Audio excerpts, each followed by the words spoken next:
Hello everyone, this is Varun Sharma from Augusta IES. Welcome to weekly roundup of economic events. Slides freely available हैं Telegram channel पे. You can use them for short notes for multiple revisions.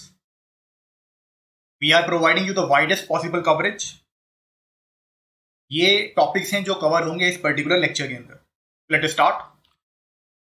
पहला article है from financial express regarding economic revival through investment in infrastructure. ये linked है आपके paper 3 के topic से, growth, development, employment, infrastructure.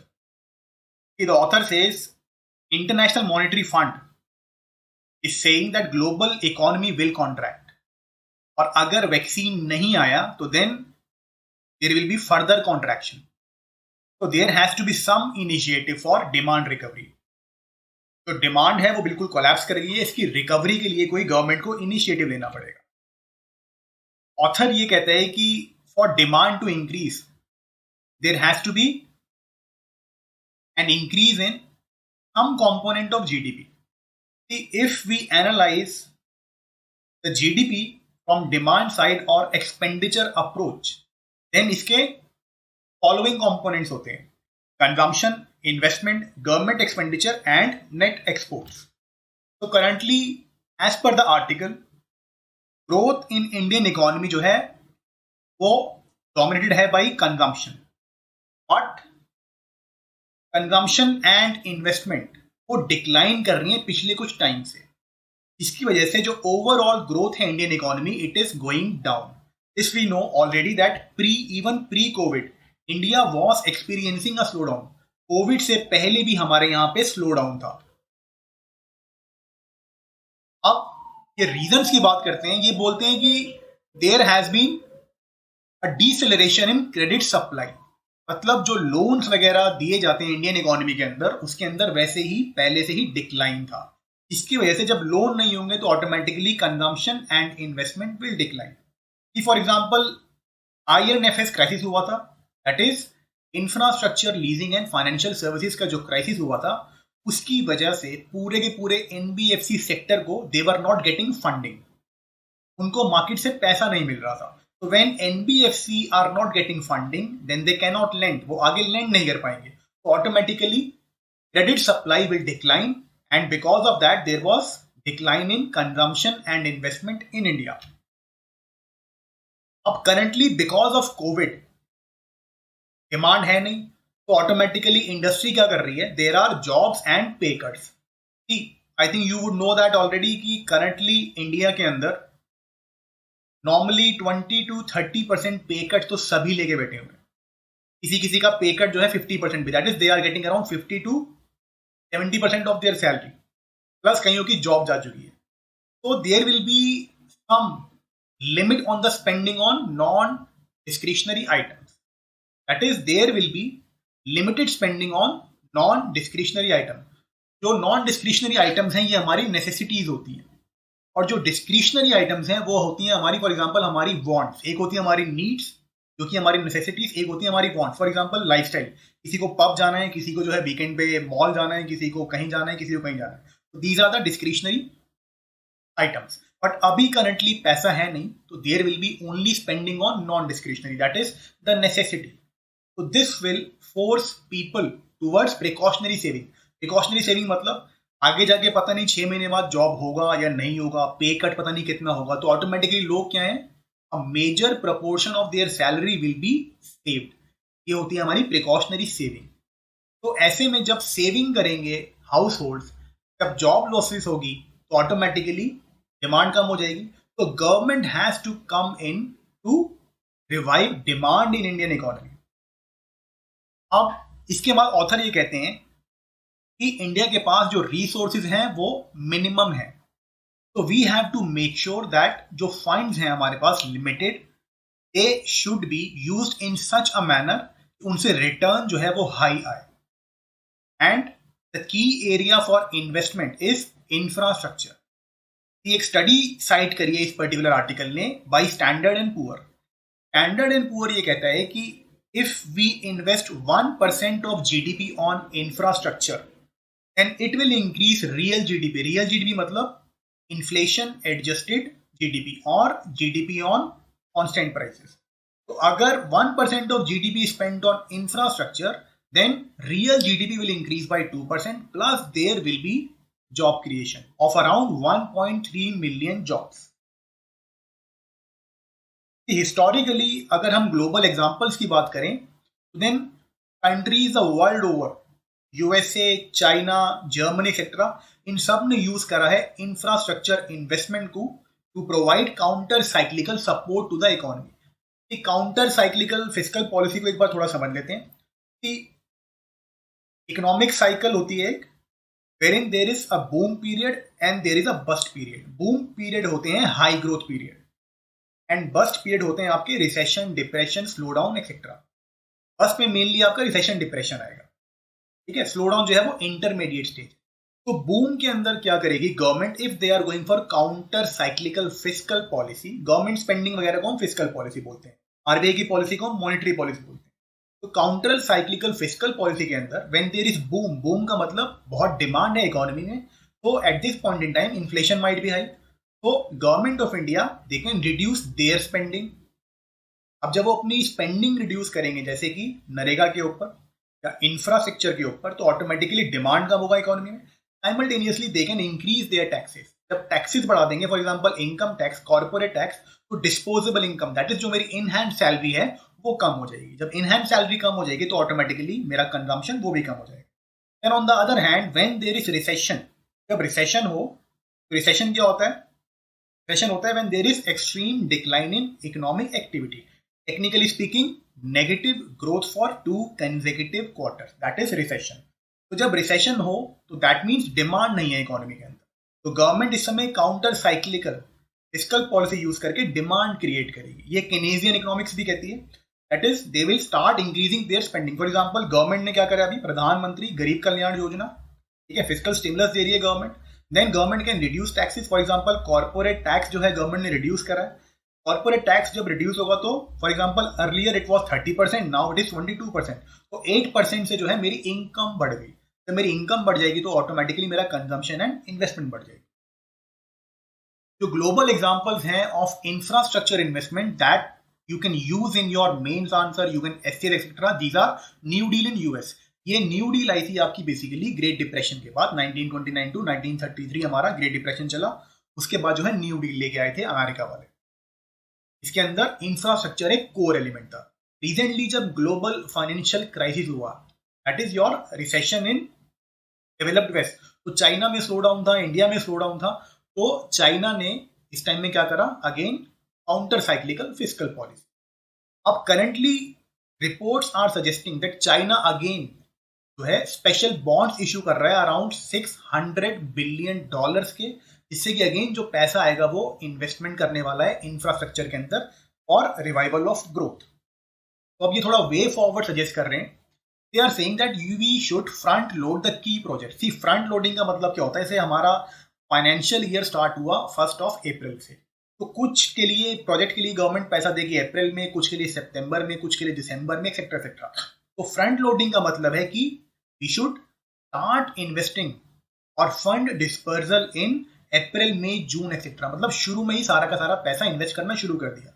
और ये पैसा कहां पे लगाएं, that is national infrastructure pipeline for a quicker growth recovery, जल्दी से ग्रोथ को रिवाइव करने के लिए। ये एनआईपी क्या है, there will be investment in economic and social infrastructure project. Economic जो आपके इंफ्रास्ट्रक्चर होता है वो होता है डैम, रेलवेज, रोड्स वगैरह। सोशल इंफ्रास्ट्रक्चर होता है बेसिकली आपका जैसे स्कूल्स वगैरह, हॉस्पिटल्स वगैरह एक्सेट्रा। तो इसमें government will invest around 102 lakh crore rupees by 2024-25, और इसमें जो है पार्टनरशिप रहेगा centre, state and private sector का। और कैपिटल एक्सपेंडिचर का मतलब infrastructure, plant, tool, machinery etcetera. तो यहाँ पे ये फॉर्मूला के ऊपर मत जाना, मैंने सिर्फ स्कैन करने के लिए दिया। देन अब बात है पैसा कहाँ से आएगा। कि funding government of India they already have infrastructure development institution, जैसे कि IIFCL है, IRFC है, देन NIIF है, national investment and infrastructure fund, ठीक है। इनको ये ऑथर कहते हैं कि इनको रीस्ट्रक्चर मतलब इन सबको मिला के एक नया डेवलपमेंटल इंस्टीट्यूशन बना दिया जाए। रिमेंबर कि हम पहले मॉनेटरी पॉलिसी के करंट अफेयर्स के मॉड्यूल में डिस्कस कर चुके हैं, वो लेक्चर अवेलेबल है यूट्यूब पे, कि फाइनेंस मिनिस्टर ने बोला था कि there is now time for a development plan. ये इन डेप्थ जो है डिस्कस हो चुका है पहले ही, तो इसकी डेप्थ में नहीं जाऊंगा। अब global example again Chinese example है, इसको again you can use in mains, essay और इंटरव्यू। सी चाइना जो है नए फ्लोट कर रहा है बॉन्ड्स को, तो government of India they can also issue certain bonds, that is infrastructure bond. मतलब जो भी पैसा आएगा मार्केट से, या जो इन बॉन्ड से पैसा आएगा, that will be used for funding NIP. ठीक है, देन दूसरी रिकमेंडेशन है इनकी कि there has to be development of state government and urban local bodies की बॉन्ड मार्केट। की बॉन्ड मार्केट है हमारी, उसमें सेंट्रल गवर्नमेंट की होती है, then state government, then urban local body की, then corporate bond market. Mainly जो हमारी एक्टिव है बॉन्ड मार्केट, मतलब जहां पे ज्यादा बाइंग सेलिंग है, वो सेंट्रल गवर्नमेंट की है। हमारी कॉर्पोरेट, स्टेट और यूएलबी की जो बॉन्ड मार्केट है, वहां पे ज्यादा बाइंग सेलिंग एक्टिविटी नहीं होती। तो ये कहते हैं इसको स्टिमुलेट करो, तो इससे ऑटोमेटिकली क्या है, state government they can borrow, local bodies they can borrow, automatically नए फंडिंग आ जाएगी, जिससे कि ये लोग ग्रोथ को रिवाइव कर सकते हैं। देन NIFF बताया था आपको थोड़ा सा। ये एक फंड है गवर्नमेंट ऑफ इंडिया ने क्रिएट करा था for infrastructure financing. Next article, ये जेनेरिक आर्टिकल है, it is from the Hindu regarding the inflation. अभी करंटली इन्फ्लेशन एकदम से शूट अप कर गया है। जून का जो रिटेल इन्फ्लेशन है, retail inflation is your CPI based. Wholesale inflation जो है that is based on WPI, wholesale price index. Retail inflation basically होता है तो inflation which affects the common man और कॉमन इंडिविजुअल इन इकोनॉमी। ये अब increase हो गया है अराउंड 6.1%। ये एक प्रॉब्लमेटिक है क्योंकि अभी इकोनॉमी खुली थी और डिमांड जो है बिल्कुल कोलैप्स कर गया है, उसके बावजूद भी there is inflation in Indian economy, तो that is a cause of concern. अब इसका एनालिसिस करते हैं थोड़ा सा। Author is saying that shutdown की वजह से जो सप्लाई चेन है वो डिस्टर्ब हो गई थी, तो some increase in prices is justified. कि जब पीछे से सप्लाई नहीं आ रही है तो कुछ प्राइस इंक्रीज होना था, वो तो जस्टिफाइड है। बट कंसर्न ये है कि इतनी जब डिमांड कोलैप्स कर गई है, उसके बावजूद भी इन्फ्लेशन 6.1% हो गई है, that is problematic for Indian economy. अब वो कंज्यूमर प्राइस इंडेक्स को थोड़ा और एनालाइज करते हैं, बोलते हैं प्राइस जो है फूड एंड बेवरेज के, they have increase by 7.3%। Remember CPI जो है बेसिकली एक बास्केट होता है। इसको सिंप्लीफाई करके एग्जांपल से समझाता हूँ कि when we go to Big Bazaar we take a trolley, वो जो एक वो होती है ना, उसमें व्हील्स लगे होते हैं, उसको हम कैरी करके सामान लेके जाते हैं।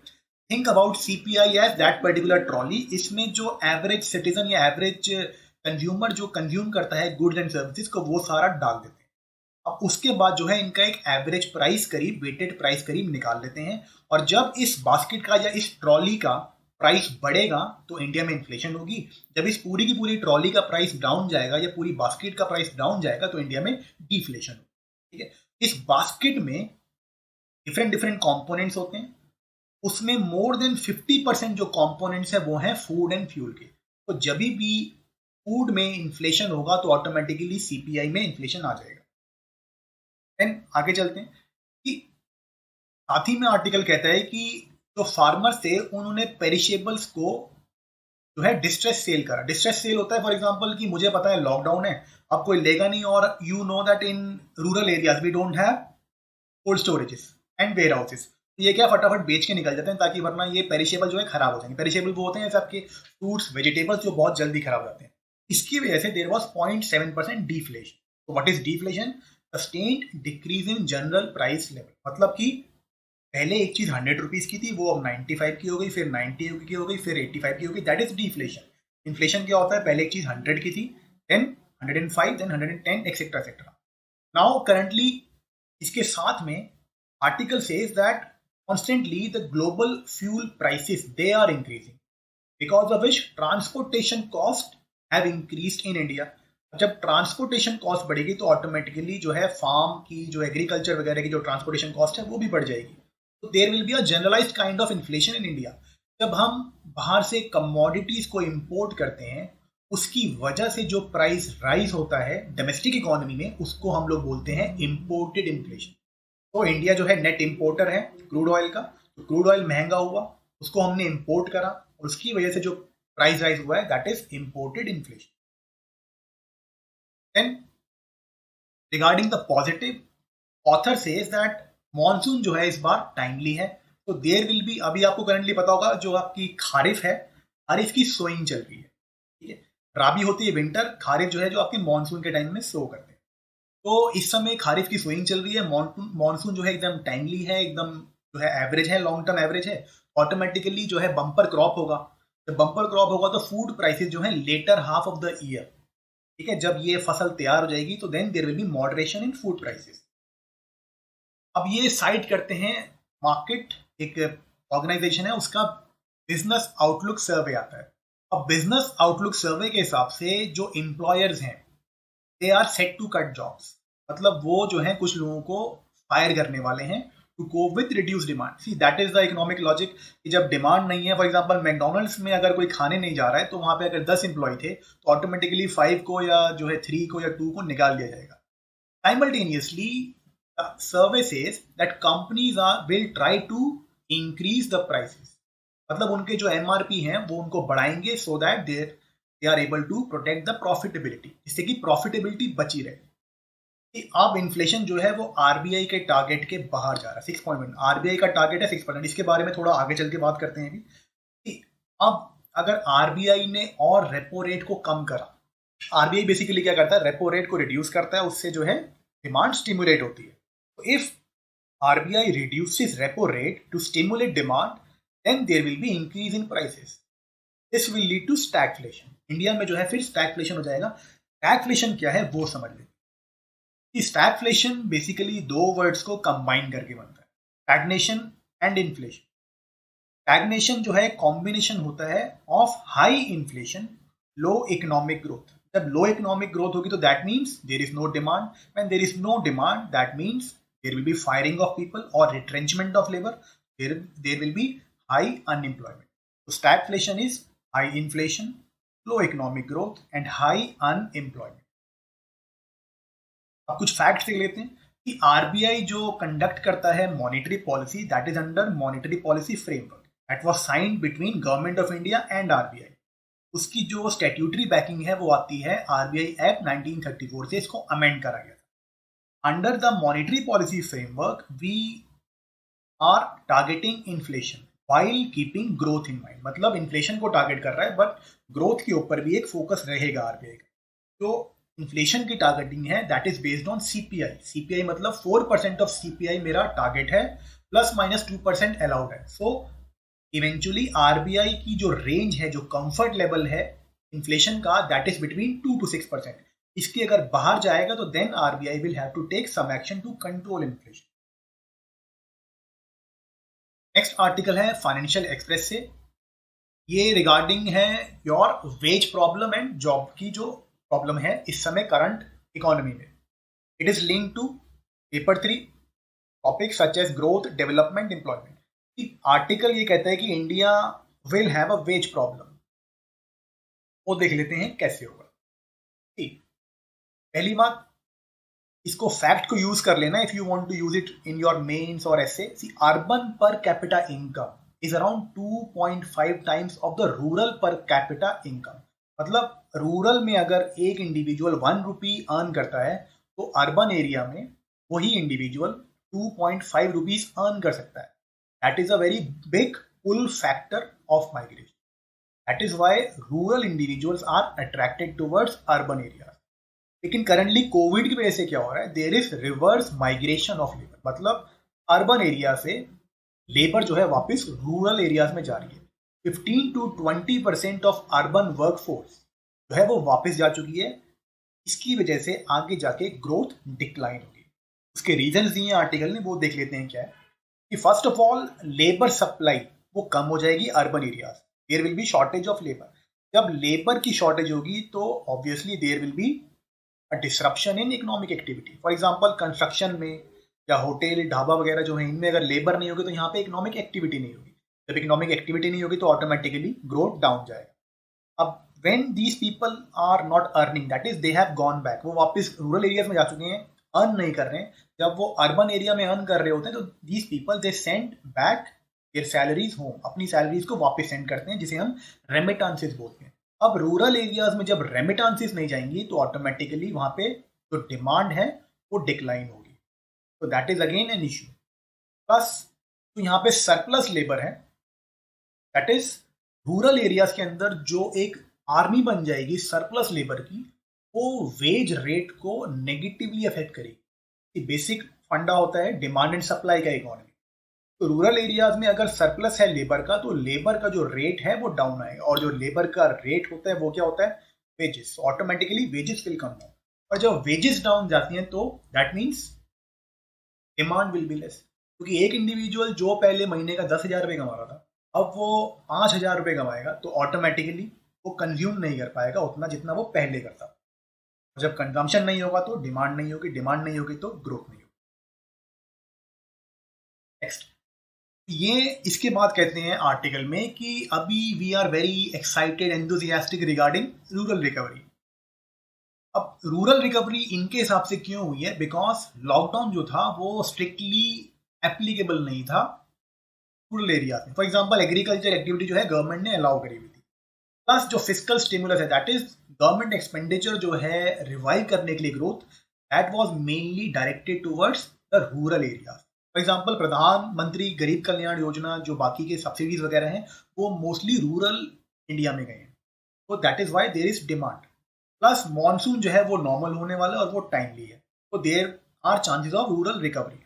बट ये कहते हैं कि ये जो रिकवरी है वो शॉर्ट लिव्ड है, because migrants now are willing to return to urban workplace. जब माइग्रेंट वापस आना चाहता है, इसका मतलब क्या है, अब वहां पे जॉब अपॉर्चुनिटीज नहीं है रूरल एरियाज में। जब अर्बन एम्प्लॉयर के पास जो शॉर्टेज थी लेबर की वो अब खत्म हो जाएगी, रादर यहाँ पे जो प्रॉब्लम होगी वो होगी अब सरप्लस लेबर की।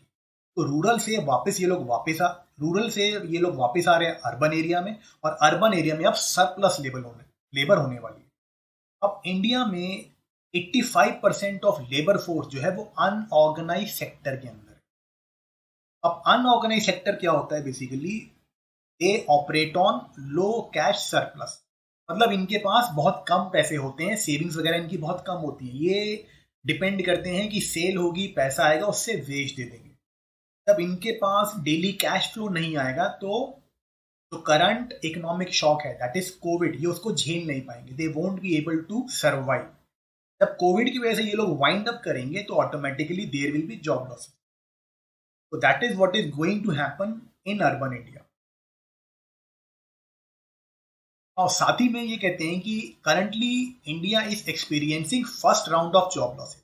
फर्स्ट राउंड मतलब कोविड आया, उसके बाद जो है लॉकडाउन हुआ, लॉकडाउन की वजह से डिमांड कम हुई, जॉब लॉसेज हुए।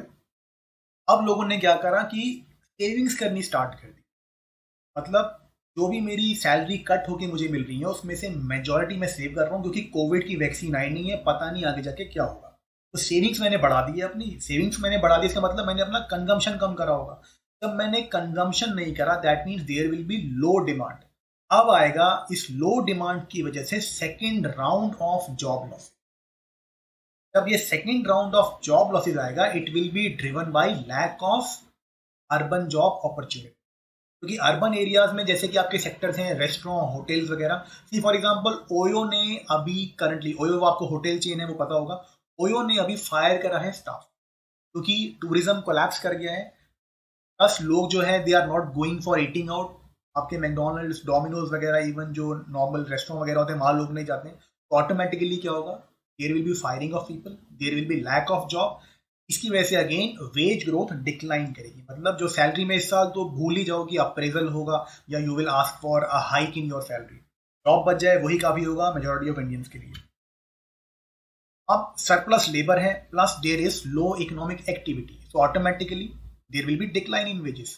क्योंकि जब सरप्लस लेबर होती है तो लेबर की जो बार्गेनिंग पावर है वो कम हो जाती है। अब इकोनॉमिक एक्टिविटी है नहीं, डिमांड है नहीं, वो ऑटोमेटिकली जो है फायर करने वाले हैं, तो ऐसे में क्या बार्गेन करेगा इंडिविजुअल, क्या हाइक मांगेगा, क्या अप्रेजल मांगेगा, तो there will be decline in wages. So India will face और may face a wage problem, that is low wages. अब ये वे फॉरवर्ड देते हैं इसके लिए, वे फॉरवर्ड ये कहते हैं कि इंडिया के पास कैपिटल है, that capital has to be allocated efficiently, मतलब देयर शुड बी इन्वेस्टमेंट। यहाँ इन्वेस्टमेंट नॉर्मल टर्म से मत लेना, यहाँ इकोनॉमिक टर्म्स में बात कर रहे हैं, मतलब investment has to be in plant, tool, machinery, infrastructure etcetera. इससे क्या होगा, there will be creation of well paying jobs.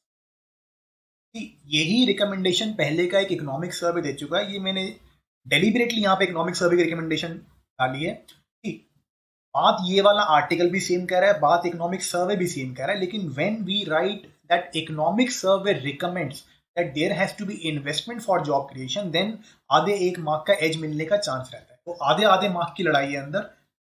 वो आधा आधा मार्क जब एड अप होता रहेगा तो ऑटोमेटिकली इवेंचुअल जो स्कोर है वो बहुत हाई चले जाता है। तो ये committee recommendation, economic survey recommendation, जिनको जहां मिले इनको मेमोराइज करना शुरू कर लिया। Now next is an article from Livemint. ये है regarding trade surplus. This is link to your paper 3 effects of liberalisation, then again effects topics of growth, development, employment. See India जो है उसने रजिस्टर करा है ट्रेड सरप्लस। यहाँ पे 800 million का है, ये इंपॉर्टेंट नहीं है। Important thing is it is after 2 decades. तब 20 साल बाद जो है इंडिया का ट्रेड सरप्लस हुआ है। ये पीटी के लिए भी और मेंस के लिए भी इंपॉर्टेंट हो जाएगा। पहले ही हम देख चुके हैं, लास्ट जो है हमारे लेक्चर में जो है हमारा वीकली राउंड अप हुआ था, शायद फर्स्ट या सेकंड के अंदर है, कि इंडिया में करंट अकाउंट सरप्लस ऑलरेडी हो चुका है। अब ये तो होना ही था, आपको पहले ही बोला था कि मुमकिन है, मुमकिन कर दिखाया।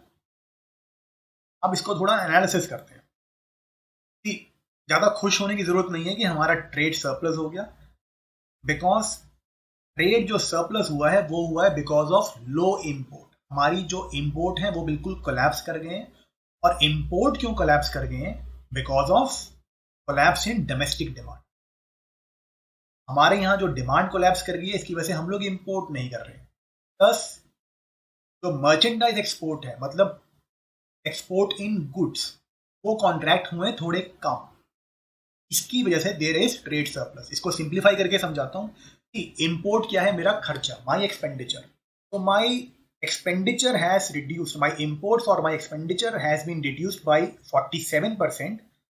however my income, export क्या है, export से मुझे पैसा आता है बाहर से, तो my export or my income has reduced by 12%. so automatically there has to be surplus, क्योंकि खर्चा जो है काफी ज्यादा रिड्यूस हुआ है, लेकिन जो इनकम है वो थोड़ी सी रिड्यूस हुई है। That is why there is surplus.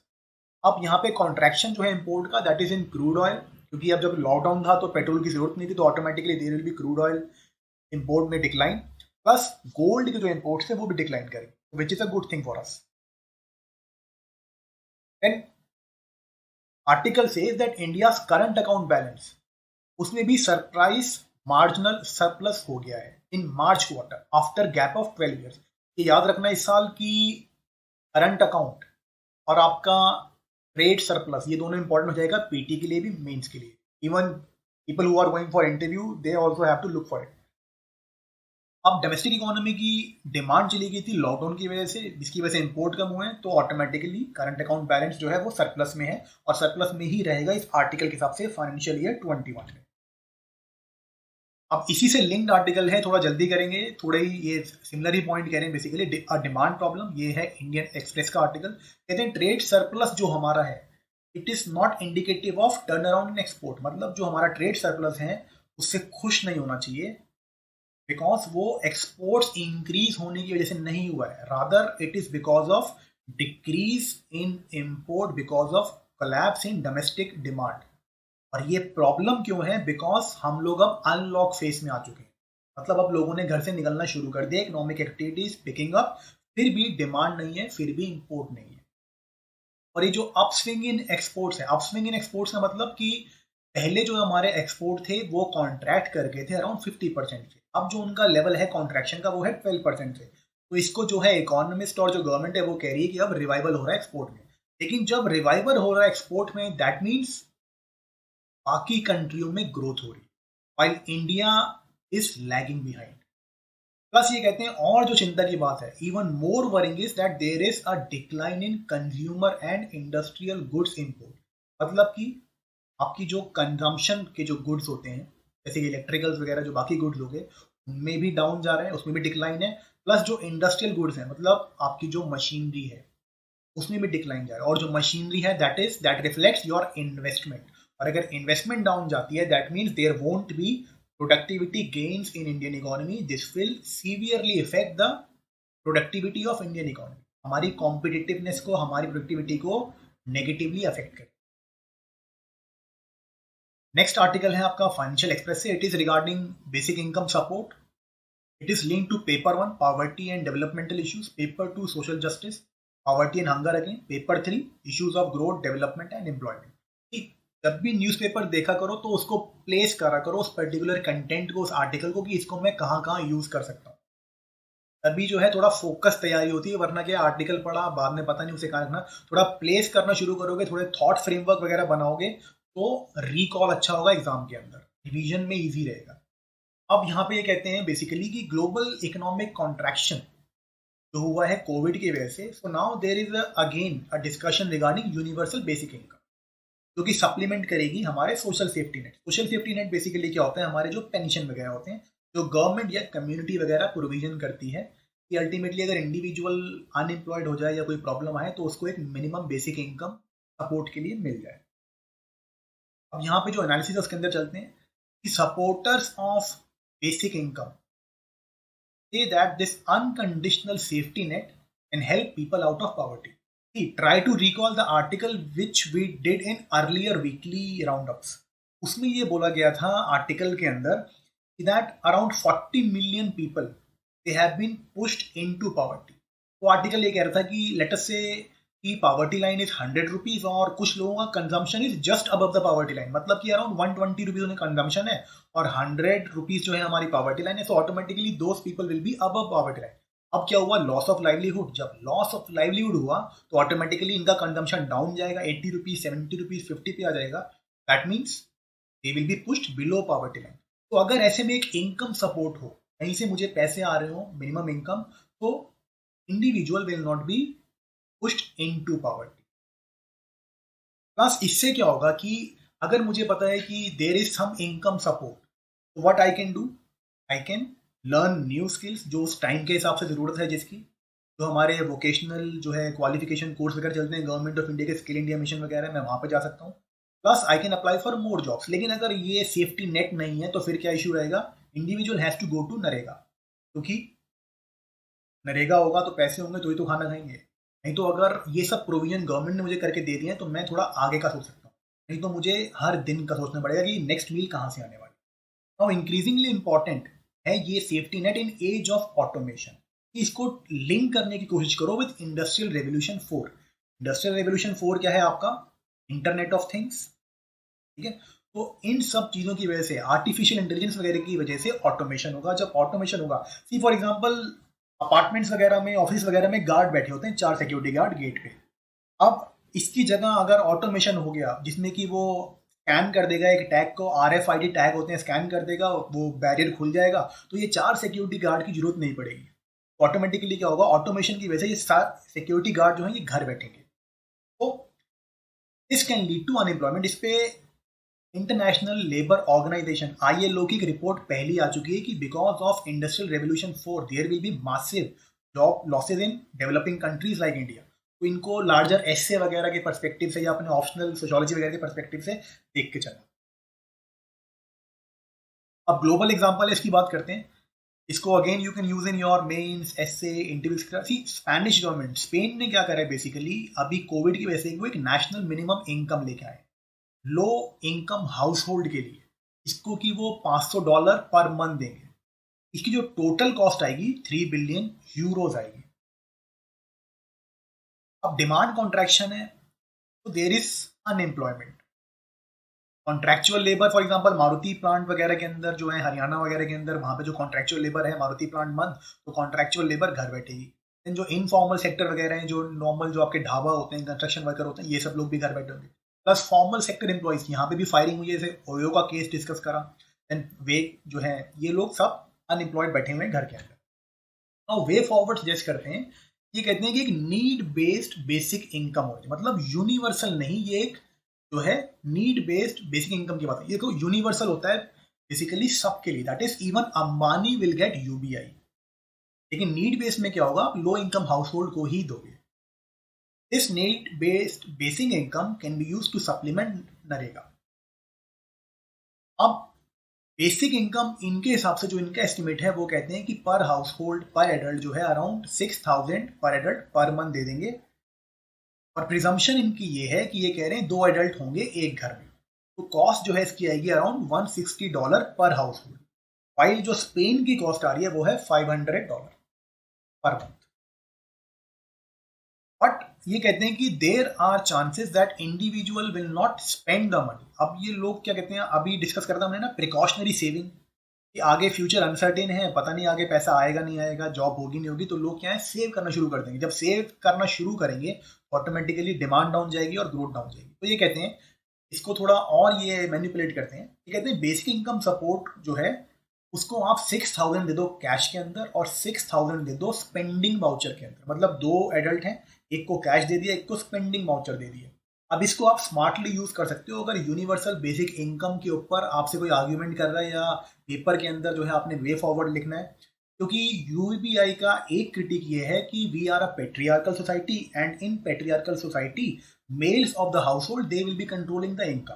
तो वो लोग यूज करेंगे इसे गैम्बलिंग में, अल्कोहल वगैरह में। लेकिन if there is a voucher provided for expenditure like medicine, health care, education, तो ये मिसयूज जो होना है by the mails of the house hold because of patriarchal nature of society, वो नहीं होगा।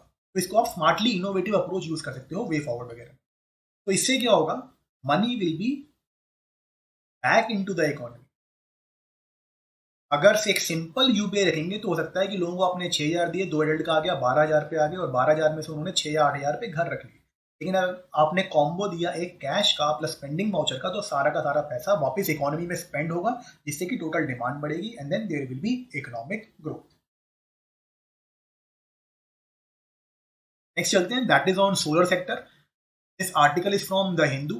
पेपर 3 का टॉपिक है इंफ्रास्ट्रक्चर एनर्जी।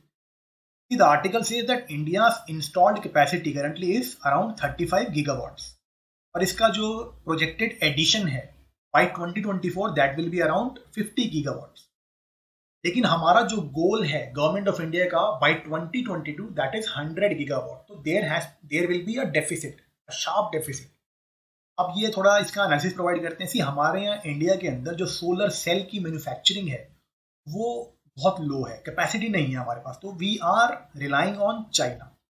अब ये कहते हैं कि there has to be aggressive official policy.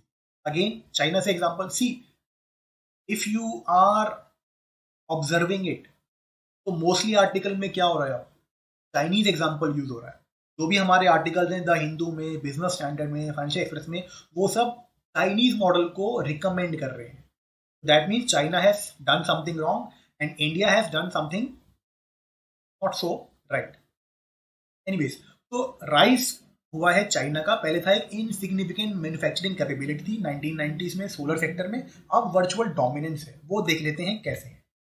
Author कहते हैं कि first of all Chinese government they have supported the industry. उन्होंने हेल्प करी है in identifying and acquiring top technologies globally. फिर उन्होंने हेल्प करा है in importing critical raw material. इसको एग्जांपल देके समझाता हूँ कि करंटली इंडिया में our pharmaceutical sector is dependent upon China for active pharmaceutical ingredient. लेकिन अगर गवर्नमेंट स्मार्टली प्ले करे, क्योंकि अब हमारा एक mini trade war kind of start हो रहा है चाइना के साथ, काइंड ऑफ जो है राइवलरी स्टार्ट हो रही है। आत्मनिर्भर भारत है प्लस और भी जो है गालवान इशू वगैरह हो गए, तो हम चाइनीज जो इम्पोर्ट को जो है नेग्लेक्ट कर रहे हैं और वो जो है इंडियन जो है इम्पोर्ट्स को नेग्लेक्ट करेंगे, तो ये सिचुएशन होने वाली है। तो इंडिया को हो सकता है एपीआई ना मिले। इंडिया जो है और कंट्री से गवर्नमेंट ऑफ इंडिया सोर्स कर सकती है अपने बैक चैनल नेगोशिएशन से, डिप्लोमेटिक जो है आउटरीच वगैरह के थ्रू। ये चाइना ने करा था पहले अपने क्रिटिकल रॉ मटेरियल्स के लिए, हर कंट्री करती है। That is what government of India can do. Raw material जैसे कि पॉलीसिलिकॉन जो आपके सोलर सेल वगैरह बनाने में यूज होते हैं। देन चाइनीज गवर्नमेंट ने हेल्प करा in acquisition of solar manufacturers abroad. मतलब बाहर की कंट्रीज, यूरोप की या किसी और कंट्रीज के जो सोलर मैन्युफैक्चरर से उनका एक्विजिशन करवाया अपनी डोमेस्टिक कंपनी। इससे क्या हुआ, कैपेसिटी बढ़ गई, एक्सपर्टीज आ गई, टेक्नोलॉजी ट्रांसफर हुआ। तो ये सब चाइनीज गवर्नमेंट ने करा, तो ही उनका डोमिनेंस हुआ है सोलर सेक्टर के अंदर। तो that is what government of India can do. अब ये कहते हैं कि जो करंटली कोविड पैंडेमिक है ये एक अपॉर्चुनिटी है wherein India can also go for a green deal. See EU ने करंटली कमिट करा है कि जो उनकी ग्रोथ है now it will be sustainable growth. तो there will be a transition away from dirty fuel such as coal. होता क्या है बेसिकली, जब इंडिया बूम करेगा तो पावर डिमांड बहुत हाई रहेगी। अगर ऐसे में मुझे स्विच करना है towards wind power, towards solar power, to renewables, तो वो जो ट्रांजिशन है वो पेनफुल रहेगा, उसमें बहुत सारे इश्यूज आ जाएंगे। लेकिन अभी क्या है, डिमांड कोलैप्स कर गई है, डिमांड बहुत कम है, तो ऑटोमेटिकली अगर मुझे अभी ट्रांजिशन करना है टूवर्ड्स रिन्यूएबल एनर्जी तो वो बहुत ईजी रहेगा, कंप्लायंस ईजी रहेगी, ट्रांजिशन ईजी रहेगा। This is the right time to make that particular shift. And ये एक वे फॉरवर्ड सजेस्ट करते हैं उनके लिए। ये कहते हैं कि solar energy should be identified as a strategic sector such as defence. See, finance minister ने करंटली बोला था कि पीएसयू कंपनी जो है वो सिर्फ स्ट्रेटेजिक सेक्टर्स में रहेंगी और गवर्नमेंट नोटिफाई करने वाली है इन सेक्टर्स को। तो ऑथर रिकमेंड करते हैं कि सोलर एनर्जी का जो सेक्टर है इसको भी आइडेंटिफाई करो एज अ स्ट्रेटेजिक सेक्टर। और ये बोलते हैं there has to be collaboration between centre and state. दोनों की जो पॉलिसी है उसमें कोलैबोरेशन होना चाहिए, दोनों में इंटीग्रेशन होना चाहिए, सिनर्जी होनी चाहिए, जिससे कि इंडस्ट्री के लिए ईज ऑफ डूइंग बिजनेस होगा। प्लस ये कहते हैं industry must get help to set up facility. For example, government of India can provide subsidised land, then government of India can also speed up the land acquisition process. Plus government of India can provide single window clearances. तो इससे क्या होगा कि industry फटाफट setup हो जाएगी। Plus there should be low cost financing. Low cost financing for example government of India की interest subvention scheme आती है, जैसे कि फॉर एग्जांपल एक प्रोड्यूसर ने लोन लिया एसबीआई से 10% में, गवर्नमेंट ने सबवेंशन स्कीम के अंदर बोला कि 2% जो है एसबीआई को वो गवर्नमेंट ऑफ इंडिया देगी और जो मैन्युफैक्चरर है उसको सिर्फ 8% देना होगा। तो इससे क्या होगा, लो कॉस्ट फाइनेंसिंग। दोनों चीजें चाइना ने करी है, that is what government of India can do. Plus जो स्ट्रैटेजी है it should be forward looking. Forward looking मतलब जो भी नई टेक्नोलॉजीज हैं जैसे कि roof tiles for building, those technologies should be incorporated. Plus there should be greater use of residential and commercial building. कि हमारा गवर्नमेंट ऑफ इंडिया का ऑलरेडी इनिशिएटिव है सोलर रूफटॉप पैनल प्रोजेक्ट। इसमें क्या है कि जो बिल्डिंग्स हैं उनके ऊपर जो है सोलर पैनल लग जाएंगे, तो automatically there will be generation of solar power. तो ऑटोमेटिकली यहाँ पे क्या होगा, सोलर सेक्टर को बहुत बड़ा एक स्टिमुलेशन मिल जाएगा। So that is the way forward suggested. So that is the end of this particular lecture. You can get the slides at the Telegram channel. Thanks for watching.